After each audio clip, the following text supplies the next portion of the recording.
Arrest చేశారు. City college స్టేషన్లో పెట్టారు. వాటర్ ఇవ్వలేదు, ఫుడ్ పెట్టలేదు. ఇంకా ఈవినింగ్ కాగానే లైట్స్ అన్నీ ఆఫ్ చేశారు. లైట్స్ ఇవ్వలేదు.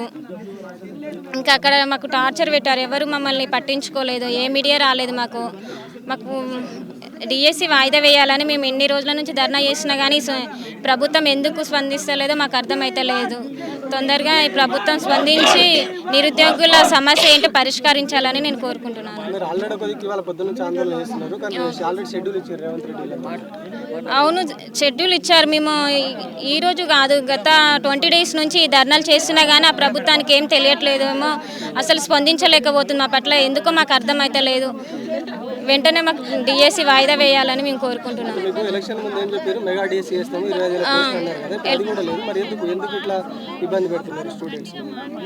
ఎలక్షన్స్ ముందు మెగా డిఎస్సి వేస్తామని మ్యానుఫ్యాక్చర్లు కూడా పెట్టారు. కానీ ఎందుకు వేయట్లేదో ప్రభుత్వం అసలు అర్థమైతలేదు. మేము మెగా డిఎస్సి అని అడిగితే వాళ్ళు ఇంకా ఏం స్పందించట్లేకపోతున్నారు సార్. సిటీ కాలేజ్ నుంచి ఇక్కడ వరకు నడుచుకుంటూనే వచ్చినాం, పాదయాత్ర చేసుకుంటూనే వచ్చినాం. మేము వాళ్ళు 20,000 కాదు, వాళ్ళు అంటారు 25,000 మెగా డిఎస్సి అని. అది కాదు, ప్రభుత్వ ఖాళీలు మా టీచర్ పోస్టులు వచ్చేసి మినిమం 40 నుంచి 45,000 ఉన్నాయి. కానీ మేము దాంట్లో గురించి అడగట్లేదు. వాళ్ళు వేసిన పోస్టులు మాకు టైం ఇవ్వండి, మేము రాస్తామని అడుగుతున్నాం. జస్ట్ పోస్ట్ పోన్ అడుగుతున్నాం. మేము డిఎస్సి వాయిదాతో మాకు టైం ఇచ్చి ఎగ్జామ్